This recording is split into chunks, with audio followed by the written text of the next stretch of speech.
This is The Extra Point, an Arizona's Family Originals podcast, sponsored by your Phoenix Suns. All right, off we go here on a Thursday in the busiest sports market, I think, in America. We have spring training, we have Phoenix Suns basketball, we have the NFL Combine, we have Arizona State tonight, we have the high school basketball state championships. There's never a dull moment here in the Valley of the Sports, so much to discuss. And so let's bring in a sports legend and a guy who really, I think, made Arizona sports. I'm going to make that bold claim. The one, the only super agent Leigh Steinberg joins us here on the Extra Point podcast. The inspiration for Jerry MaGuire. It's fitting we have you, Leigh, because it's NFL Combine season. How are you spending your time heading into this weekend? Probably heading back to the Combine. It's the Super Bowl of scouting. Every single NFL person, owners, general managers, head coaches, assistant coaches, they're all there. So if a player can perform dramatically in that forum, it will vault them up into the top of the draft. Well, so are there any cushions in the Combine? Are you eyeing any prospective clients like the movie Jerry MaGuire, where what was it, Bob Sugar really busted things up, and I mean that movie I think made Arizona sports. So you really have different aspects of it. First of all, they weigh and measure all the players. Then they do physicals, which are really distinct. Then they do one-on-one meetings between prospects and the teams themselves, where they try to get a sense of the character, the intelligence, and the rest of it. Then they have the obligatory drills, which the most impactful one is how fast somebody can run a 40. So you will see wide receivers, defensive backs, and running backs who run fast 40s escalate towards the top of the draft. The 40 is king.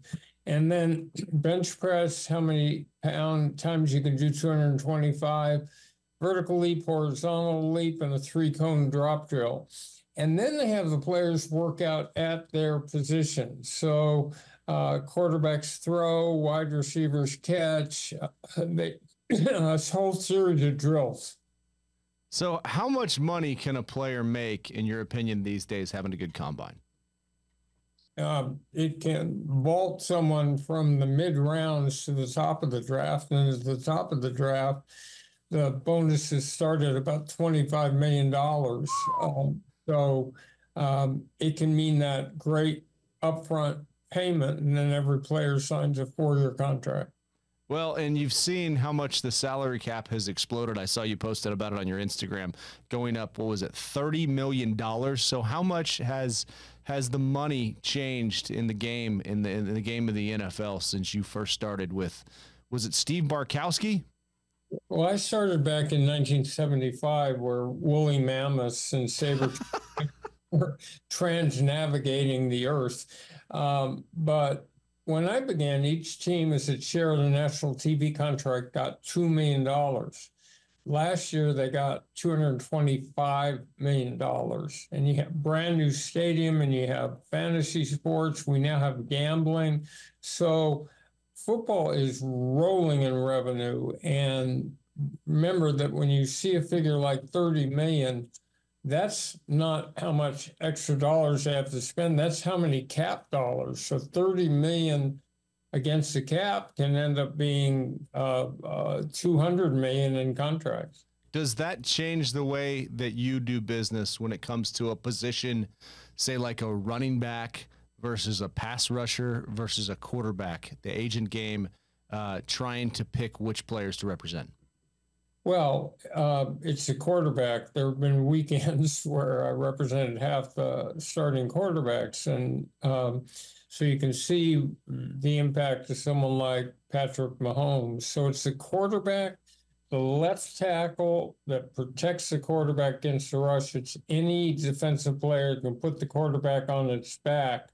One position that broke out a couple of years ago was wide receiver, and we saw a year where Tyreek Hill and a series of other wide receivers finally got breakthrough contracts, but running backs have been left behind. And there was a general consensus some years ago that you could find someone like Aaron Jones in the 5th round, that you didn't need to draft up top, that the player didn't play very long. So it's going to take the right running back and the right argument to show how indispensable that position is for the passing game. Because if you don't have the protection of a good running game, the quarterback's sitting duck.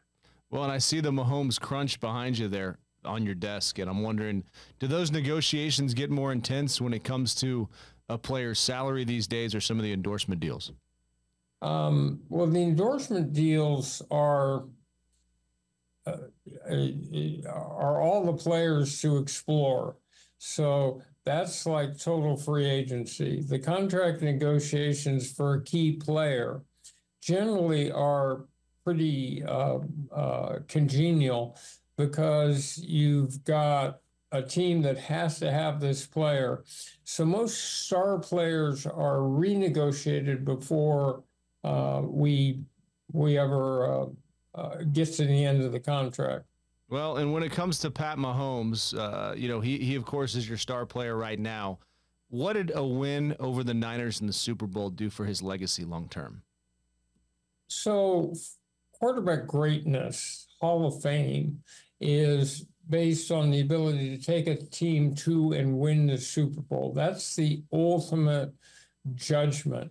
And so a player that has done this 3 times and been in 4 Super Bowls in 5 years, at his age, which is 28, is on a fast path towards ultimate Hall of Fame.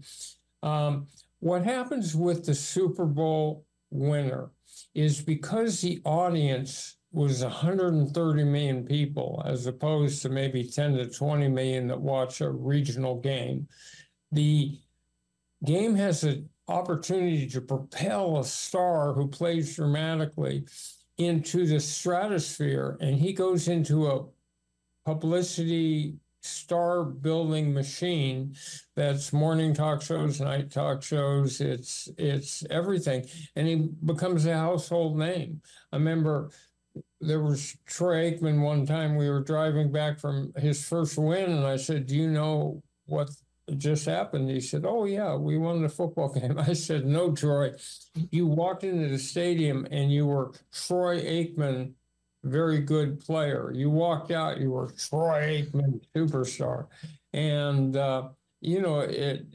that's the impact of that week and the building of it. And I laughed when you talked about my relationship with Phoenix, because it started with Neil Lomax coming out as the first quarterback, and then later we had Jake Plummer, right? And then a whole ton of players from Arizona State. And it's one of my favorite Super Bowl cities.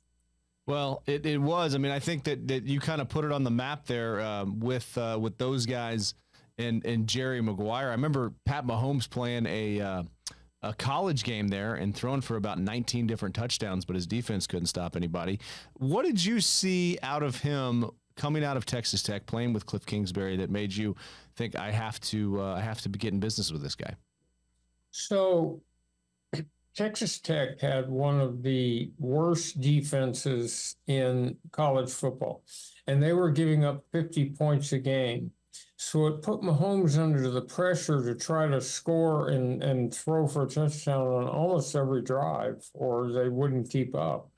And so people misjudged his ability to transfer to the 3, 5, 7-step drop. But what you saw was someone with a remarkable arm, and I've got Warren Moon and Steve Young and Troy Aikman and the Hall of Fame, but his arm is beyond belief in terms of the touch and the accuracy.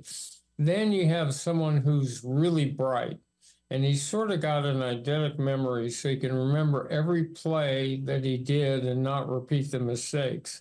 And then he's got that quality that is so critical in collegiate and professional sports, which is you've thrown a couple interceptions, the crowd is booing, the game's getting out of hand.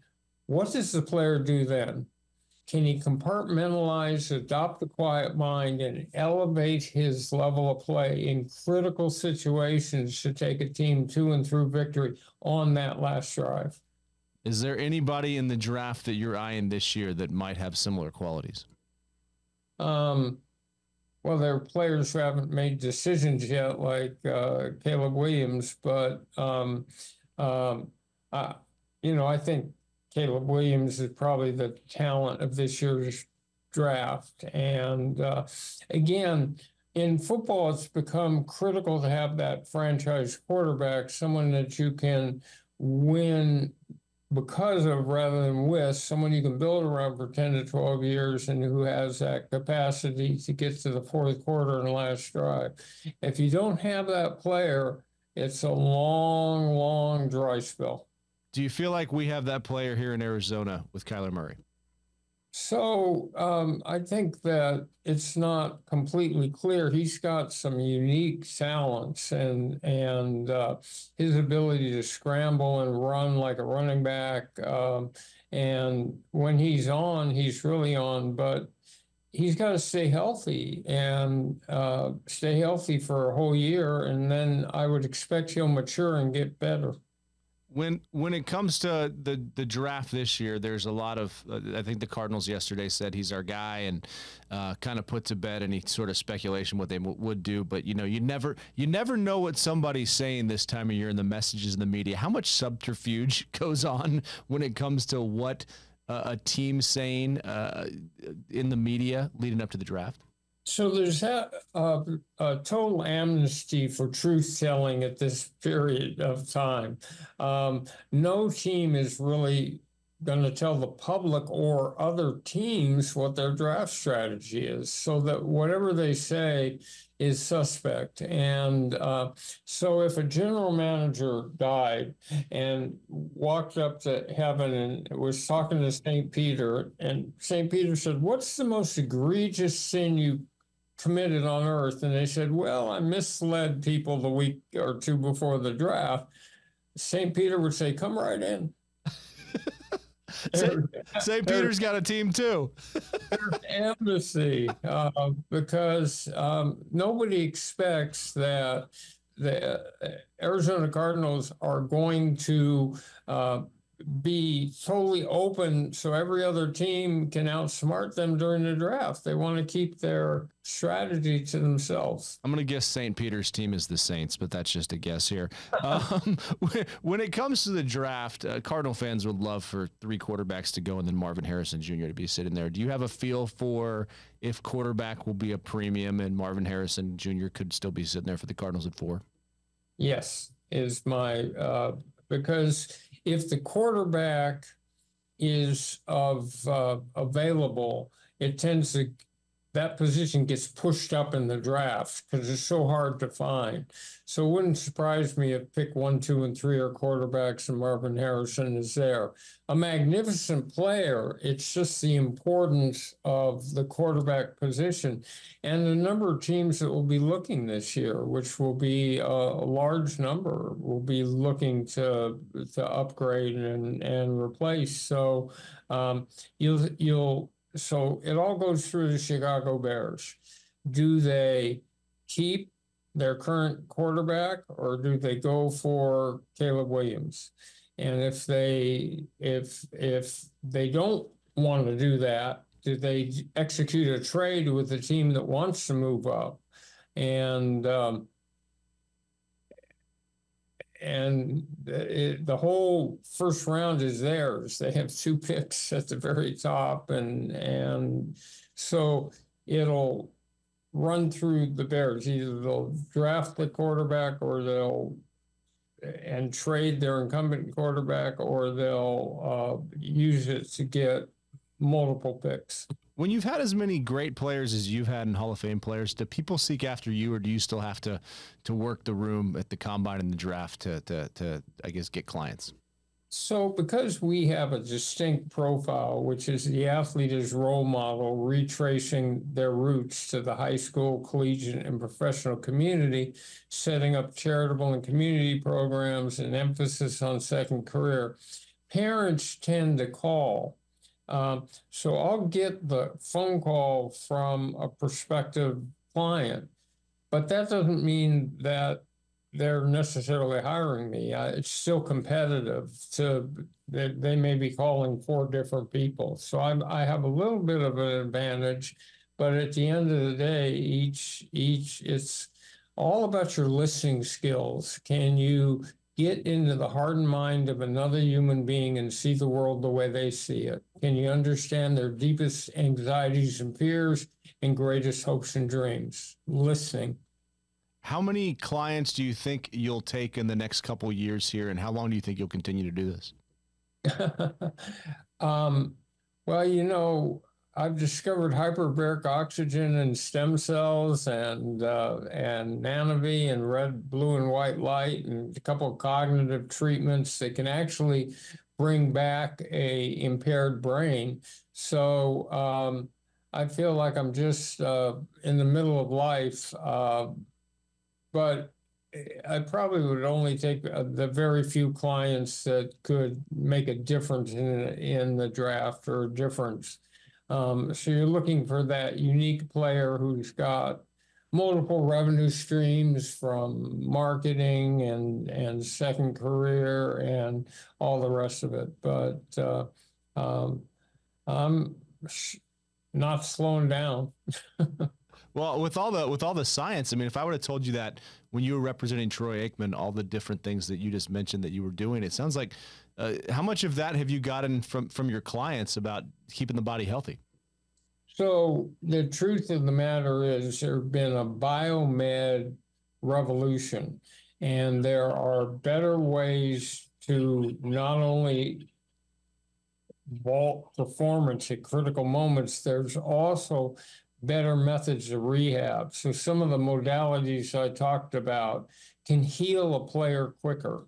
And so the current players are the beneficiaries of that. A lot of them have their own hyperbaric machines, and they have blue and ultraviolet light, and they do that. So I think this is going to become standardized so that every player will avail themselves of this cutting edge. And you get players back to service quicker, because the problem in football is if you lose a critical player, his backup is not just a tiny bit worse in terms of performance. That could be an undrafted free agent behind your left tackle that gets hurt. So it has a catastrophic effect, an injury, because there's no one to replace the critical player with, and don't have the cap room, and his backup is someone that might be an undrafted free agent or an aging veteran. Well, I think I need to get one of those ultraviolet light machines, especially here in the podcast room. A couple more, and we appreciate your time today with us here on Arizona's Family. Our actually producer, Brad Denny, just walked out of here and said, hey, ask him who his favorite quarterback of all time was. And I was like, that's like asking him who his favorite child is. But for Brad Denny, I'm asking you, who's your favorite quarterback of all time? Well, Warren Moon and I did 23 years together, and when he came into the league, there was still residual prejudice and feeling that an African-American quarterback probably couldn't handle that position. So he went to Canada for 6 years. When he came back, there were 12 teams competing for him, and probably the top honor I've ever had was being able to present him as his presenting speech when he became the first African-American in modern era to be inducted into the Hall of Fame. And so, and he was a consummate role model with his Crescent Moon Foundation, sending hundreds of kids to college on his scholarship. So I love them all, but he's got a special place. 23 years of a pro career. That's pretty amazing. Well, and that's I think that's why you and I connect so well, because I grew up watching Warren Moon in the Astrodome. I remember chasing him down at Splashtown, USA, getting his autograph, and he was. I got to get a Warren Moon jersey. As a Warren Moon supporter, I get so mad seeing the Tennessee Titans wear the Houston Oilers jerseys. Would you join me in my crusade to give those back to Houston? I mean, the Houston Oilers were a great franchise, you know, and good for Tennessee, but as it is, Houston's like the fourth largest city in the country. It's not a place you leave, it's a place you stay. Right. Yeah. That frustrated me. Well, one more thing. And I think I've had you do this before, but you are in Arizona. It is draft time. Can you show me the money? Well, it's been 26 years since Jerry MaGuire, and I think I got a picture over my shoulder of Tom Cruise and Cuba Gooding. And the Super Bowl was in Arizona while we were preparing for the film.